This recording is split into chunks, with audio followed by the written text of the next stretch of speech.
let's talk about inner glow ups and how they manifest externally. Meaning, when you start to shift what's on the inside, like your thoughts, emotions, energy, they literally manifest externally. Like you can see the physical changes. At least that's what I've seen in my personal life. Let me know if you've experienced this, but this is something that I don't feel like enough people talk about. How shifting internally, all that inner glow up literally makes you more beautiful. I don't know what it is. Actually, I know what it is. It's energy. So here are pictures of me before, and here are pictures of me now. I know that a lot of it can be attributed to learning beauty, fashion, skincare, just I think the glow up, growing older. I think, at least for me, Asian women blossom a little bit later. Like I started blossoming more in my mid to late 20s to 30s. Of course, there are a lot of factors, but I literally feel more beautiful now, even without makeup, just my plain self. I feel more beautiful now than I did before. And I think a big change is the internal. It's the energy, it's the mindset, it's the beliefs, it's the self-love, it's the learning to accept, embrace, and then express your true self. There's so many facets. It all starts internally though.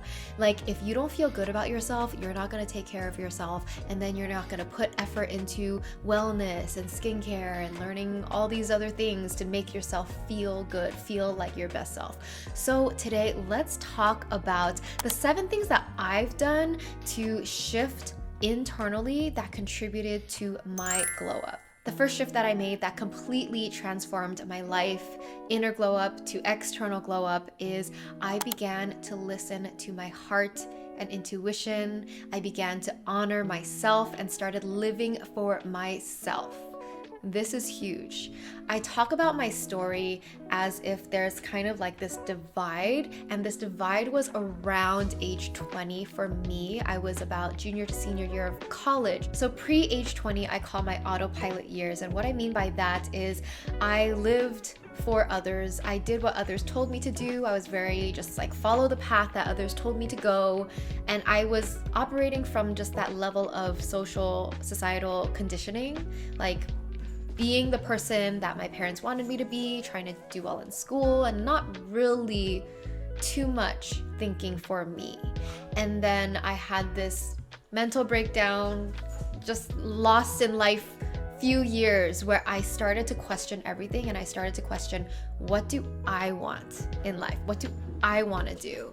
Is this what makes me truly happy? Do I really want this? And once I started asking those questions, ultimately, like I started living for myself. And I think that big launch of living for myself, following my heart and intuition, was when I graduated college and I decided not to take a corporate job. I decided I was going to pursue creativity and being an artist at anything that I was interested in. So I pursued music, acting, hosting. I just said yes to all these random jobs in creative industries just to explore. And that was kind of the opening of my heart and just being bold to live for myself and not for others. And it was the first time I rejected the carved path. I decided to take a new path. Living in that way since around age 21 definitely contributed to my happiness in life, because once you start to honor yourself and live for yourself, you do what's best for you. You start to put yourself first, and then thus begins the journey of self-love, self-discovery, figuring out who you are in the world, what you want in the world, and ultimately living your life for you. And when you live in that way, you just glow, you're living from your light. And so honestly, that's a huge internal shift that can lead to a huge glow up. The second internal shift that I made, and I already mentioned it, is I started to cultivate self-love. And this is a long journey because it's not easy to love yourself when you've spent a lifetime being your own worst critic and feeling bad about yourself, feeling insecure, not really knowing how to be confident, not knowing how to take up space in a room, how to speak up for yourself. There were so many things that I didn't know when I was younger, and I had to learn it along the way. But truly, nurturing that relationship with myself, learning how to express the thoughts in my head and then become aware of how mean I was to myself, how hard I was on myself, and learning to work through that and build a more positive mental, emotional, spiritual relationship with myself. That is what I call the journey of cultivating self-love. And the on that journey, like the further down you go on that journey, I believe the more beautiful you become as a person, because you are giving yourself more and more love. And when you give yourself love, you're also glowing. You're also like, I don't know, just nurturing the best of yourself. And that is another huge shift that I believe contributes to that internal and external glow up. Because like I said in the beginning, if you don't truly love yourself, you're not going to try to take care of yourself. You're not going to believe you deserve to be beautiful, feel beautiful, to be healthy, to eat good foods, and to exercise and do all these things that contribute to that external glow up. The third internal shift that took me a while to really learn and understand is to learn to forgive. And this means to truly, actually let go of your internal grudges, resentment, any negative emotions that you might have towards people in your life. No matter what, the emotions you have, even though you have like resentment or anger or frustration towards a person, they don't necessarily feel it. You're the one feeling your own emotions, your own energy. So it's kind of like you want it to affect them, but in reality, it's hurting you more than it's hurting anybody else. So forgiveness is truly the power, the superpower that you can use to let yourself go, to like let go of all that suffering, to let go of all that pain, that unnecessary emotion that really doesn't have, like, you don't really have to hold on to. I know hearing that might be difficult for a lot of people, and emotions are not easy to let go. It's like in our bodies, and it's something that it's not just like, oh, let me just think about letting it go, it's gone. No, it takes time, it takes processing, it takes healing from the traumas or whatever it is. But just understand this concept that forgiveness is your kindness to yourself, because you are allowing yourself to find peace again. Forgiveness is just letting go of the idea that the past could be any different, because you can't change the past. It happened. The best thing you can do for yourself, instead of holding on to those negative emotions, is to accept the past for what happened, reframe whatever you can, like try to see it from whatever new angles that can help you feel a little bit more positive about it, a little bit more at peace about it, and then just look forward. Try your best to let it go, look forward, but it's a process. So for me, at least, learning to forgive the people who have hurt me in my life was a process of so much healing, but learning to truly do that seriously contributed to a glow up, because girl, you're like letting go of so much baggage, so much negative energy, a lot of burdens on your shoulder. It's almost like you become a purer person, you become a more pure type of energy the more you let go of this heavy, dark energy or emotions that you're holding on to. And that's why I feel like as I've gotten older, I've gotten more lighthearted and less serious and less dramatic. And I don't know, I just feel so much happier and lighter. And that shows on the outside as much as I feel it on the inside. The next shift is very similar to the previous one, but it's a big one. Healing from your emotional wounds and traumas.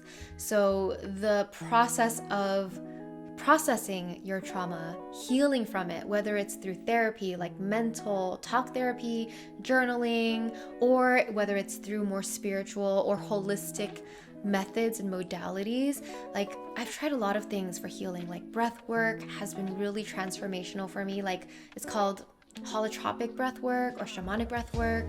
I have been on that energy healing, I guess, therapy journey that I've shared with you guys on this channel, where Wilson and I did 2 to 3 years, I did a little bit longer, of literally physical in-person energy holistic healing therapy sessions. And I felt like I physically released so much from my body, so many emotions, so many old memories just coming up, releasing, crying, let it go, sobbing, just like body shaking. I literally had a lot of bodily reactions, letting go of whatever trauma emotions that I had in me from my childhood. And so everyone is different because everyone probably does not experience the same things. Everyone probably doesn't define healing as the same thing, but whatever it is for you, however you define it, however you heal and process your life, it's important to do. It's so important. It's similar to forgiveness. Like the more you heal, the lighter and brighter you feel. You literally are just like cleansing. You're letting go of anything that doesn't serve you, anything that's heavy, anything that's not you, that's not the pure, true part of you. And then the more you heal, it's kind of like you're letting go of the layers, you're unraveling the layers, you're taking off just the layers of heaviness it's just the best way I can describe it. And what you end up with is just pure essence of your brightest, lightest self. And it's a joy to be your brightest, lightest self. Like if you think of who you are when you are the most joyful and the most carefree and the most in flow and the most aligned, that's like the best feeling. And that is the type of life that you live the more that you heal from your traumas, because you get triggered less, you just have less things weighing you down. Highly recommend. Number 5, another thing that hugely contributed to my inner external glow up is meditation. Clearly, meditation is a huge part of my life, but I point it out here because meditation is one of the best, if not the best way to connect with your inner self, to try to connect with your soul or whatever, your true self. And it is just so grounding, so calming. It's a way to just like detach from the crazy ongoing thoughts of your brain. And I really believe the more you meditate, the more you calm down your nervous system. And I just feel like you're regulating your body in a healthy way. Like you are just feeling at peace, you're feeling safe, you're tapped in, you're getting intuitive downloads, and it's so physically good for your body. I'm sure there's studies and all these bullet point lists of how meditation can improve your health and change your life, like better sleep, better concentration, you're going to be more productive, and then a lot of internal benefits like connection with self, connection with the divine, feeling intuitive, and greater inner peace, greater emotional management, emotional stability. I personally also love doing energy cleansing meditations. I've done a lot of them in my guided meditations, but meditation's also a way where you can like cleanse and reset your energy. And everything is energy. So if you cleanse your energy, then you're gonna be bright. It's as if you have access to like a shower, an energy shower whenever you want, so that you can always be your most brightest, beautiful self. Number 6, I started to prioritize my well-being. This is something that's a little more recent. I would say in the past 4 years or so, I really started to prioritize my well-being, meaning put it as like number 1 priority. My health, my sleep, my eating, my fitness, like making sure that I am taking care of my physical body as well as my mental health, and making sure that I am not stressed. Like trying not to be stressed, trying not to be overwhelmed, trying not to burn myself out, really taking care of my well-being in all the ways. I would say in my 20s, I didn't exactly prioritize well-being as number 1 because I was prioritizing work and career. I was really in kind of a hustle mode, like I have to make this work sort of mentality. And so sometimes health gets sacrificed, which can be okay. You know, you choose and prioritize what matters to you. But at least now in my 30s, I have truly started to prioritize well-being. And in fact, I love it. It's like a passion. I love learning new things, new ways where I could take care of myself. I love skincare. I love gua sha, massage, like stretching, yoga, like just so many things that I will do or try and experiment in wellness because I just love learning all the ways that I can take better and better care of myself. Like I love red light therapy. I love learning about like traditional Chinese medicine, like what herbs are for what, like how, if I'm not sleeping well, what can I take for insomnia? What can I drink for my skin? What can I drink for better digestion, for just everything? Give me the probiotics. Like I really care about wellness because I want to take the best care of myself as I possibly can. And this is something that has developed more in my later years, but definitely like prioritizing wellness has obviously made me glow up because I'm focusing on it. You guys, I even like with my face, I will stand there for an hour or even longer sometimes in the bathroom, massaging, stretching my neck, massaging this, doing the scalp massages, just loosening whatever tense muscles I can. And I truly believe that contributes. Like there's so many little things that I will do to contribute to wellness and glow ups. The last one I'll share with you guys today is how I started to focus on joy, love, and gratitude every single day in my life. So this is just about the mindset shift, and we're utilizing law of attraction, manifesting, and also neuroscience, right? So basically, you've heard me talk about this before, that whatever you focus on grows. If you want to manifest something in your life, focus on it. If you want more good things to come, focus on the good. Like focus on what you're grateful for, focus on the love in your life, the joy in your life. When you focus on these things, it invites more of it to come into your life. So regardless of like how it works, don't worry about how it works. Just focus on it and make it a daily practice, a daily commitment, because then life truly becomes more joyful, more bright, more beautiful, and it really shifts your perspective and thus shifts your entire life. Like once you start to see, oh my God, my life is so wonderful, it's so beautiful, it's amazing, I'm so grateful for this, this, and this. Oh my gosh, I had so much fun today. Oh, I was so fully in my joy today doing this thing I love to do. Oh, I felt so much love today. Love from my dog, from my partner, from my family, from my friends. The more you live with that perspective, literally, the more your life is going to feel that way. And that's why I love like positive affirmations, manifesting. It's just one of my favorite things, but it honestly is such a contributing factor to glowing up internally and externally. One thing that I always like to remind myself is life should be joyful and life should feel good. So I should always make sure that I am doing or living in a way that makes me feel good, that makes me feel joyful.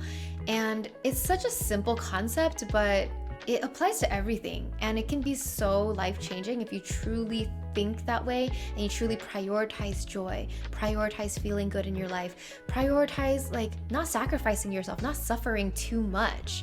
So yeah, I really, really believe that energetic shift makes such a difference. You just become so magnetic. You attract so many good things. You attract opportunities and you attract good people in your life too who also love and want more of that good energy. If you want to start living in this way, focusing more on the joy, the love, and the gratitude in your life, I'm actually really excited to remind you that we have a joy journal at the Lavendaire shop. If you haven't heard of it, it's basically our super simple, easy, literally 5-minute journal that you can do every single day. There's a morning section where it guides you to journal your gratitude and how you're going to follow your joy today. And then in the evening, you just reflect on your day. What were your wins? What can you celebrate? What made your day so beautiful and so joyful? What are you grateful for? And so it's really simple. It takes no more than 5 to 10 minutes a day, but it's a great way to like focus your attention and your energy on the joy, the love, the beauty, the gratitude. And so I love it as a tool, and it's one of our favorite products on the shop, so you can check that out if you want. All right, my loves, let me know down below, what is the one thing that you did in your life that contributed to the biggest internal and external glow up? I'd love to read in the comments. And also, I'd love to share on screen some of my favorite recent comments that you guys left on my channel recently. Thank you so much for your nice words. I always screenshot my favorites, and I thought it'd be nice to just share with you guys at the end of my videos now. If you watched to the end and you're still not subscribed, I have no idea why. Click that bell, subscribe right now so you're updated with all my new videos and we can hang out even more. And also, if you're on Instagram, follow my Instagram at Lavendaire, because I am posting new series. Like I'm working on developing some new series. There will be like original content on there and I'm excited for it. So follow me there. All right, sending you so much love. I'll see you in the next one. Bye.